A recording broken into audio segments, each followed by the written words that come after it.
Hey, yo, you're from the Neighborhood Quarter Guy here, and I've been thinking for the past day or two. I recently saw a video done by Jack Scorcher, posted on a channel that he's a part of that's not his main channel. And while it wasn't about countdowns, it was about a certain fandom, it did bring up an interesting point. If we isolate ourselves from criticism and just surround ourselves with praise, we can't really grow. And yeah, he said something along those lines, and that we need criticism. We need to be challenged in order to grow. And it got me thinking. I'm not sure that I get enough constructive criticism.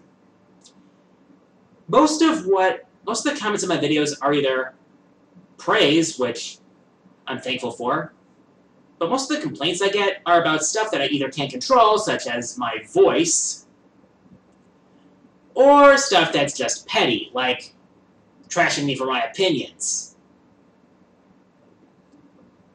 That I can do without. But the kind of criticism that I could use is the kind that helps me get better as a video maker.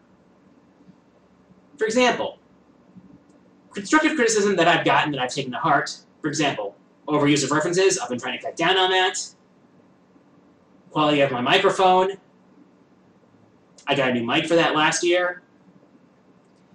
The way I handled the intro in my top 15 Castlevania boss battles, which is still to date the most viewed video on my channel.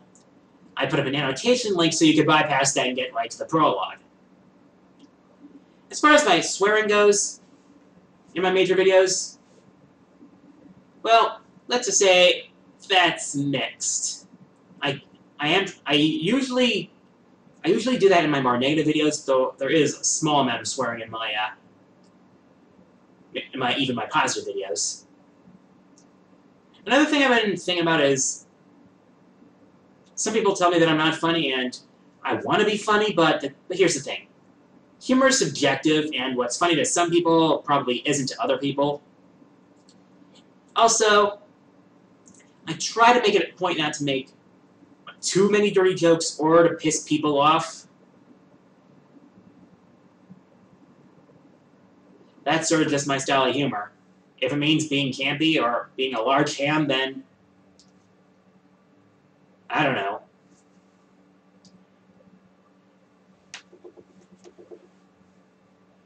In other news, recently I had my first special patron Q&A session with my silver patrons and higher. That's the sort of thing you can look forward to if you're able to support my channel. I have various rewards available on Patreon, private Q&A sessions, behind the scenes screen sharing, requests for reaction videos and one-shot Let's Plays, and for the highest rewards I have special gaming sessions with my highest level patrons. I'm hoping to maybe schedule some time on Saturday for the first of my special play sessions. So far there's only one patron who's a part of that so far. But hopefully I can drum up support for more patrons. If you want more information about what Patreon is and how you can contribute to it, there is a link in the description of my videos from here on out. Well, from my Patreon announcement video. But if you can support my channel, I would much appreciate it. That would be wonderful. My content won't be going away. It won't be going anywhere, but yeah, and Patreon, and becoming a patron is purely optional. But I will make it worth your while. With that said, user questions! First question comes from the sword-using Kirby, who asks, least favorite Star Droid? Uranus, hands down. I mean, its design is rather uninspired. I mean, he's just a bull. His fight's pretty substandard, and his weapon sucks. I mean, it's pretty much the equivalent of the super arm from the first Mega Man. I mean, you can only use it with certain blocks. It just digs them up. You throw them. It's boring. It's boring. It's pretty much useless. And I just don't like the stage that much. Next question comes from WWE1222, who asks, out of the 3 Metroid Prime games, which one do you think is the best? I'd have to say the first one. Yeah, I think the first one did the most right. It's like the sense of exploration, the sense of atmosphere, the boss fights for the most part. My second favorite of the 3 would be Metroid Prime 3 for the characters it introduced, how balancing the using the use of Phazon and the balancing of it, hyper mode, had some pretty cool weapons too. The second one, I would have to say, is the weakest, mainly because of how the light world and dark world mechanic was implemented. Also, Metroid Prime 2 had the Boost Guardian. Do I really need to say anything else? On the positive side, it did introduce us to Dark Samus. Next question comes from Blaze Studios XY, who asks, what do you have against the idea of a Mega Man Battle Network 7? Yeah, for those of you who've seen the entirety of my Top 20 NetNabbies collab with Green Scorpion, our closing line was, don't make a Battle Network 7. I believe I should explain.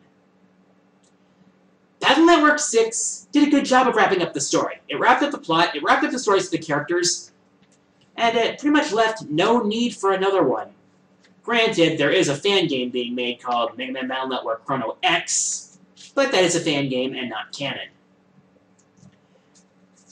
I would much rather see Capcom finish Legends 3 or make Mega Man X9 than make a Battle Network 7. Heck, I'd rather see them make a third Mega Man ZX game than another Battle Network game. We don't need a Battle Network 7, Capcom.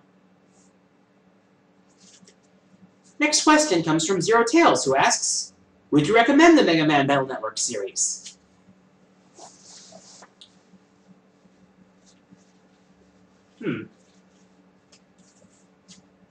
I think it's not so much what I recommended, it's who I'd recommend it to. I'd probably recommend it to fans of Mega Man who actually like a mix between lighthearted and serious moments in stories and characters, and RPG fans who like a unique battle system. Battle Network's battle system was pretty unique, mixing turn-based strategies and real-time battles. And I felt it did a good job of that. Except for Battle Chip Challenge. That game can go die in a fire. Final question comes from Jonathan Kimmel, who asks, so, how about them Seahawks?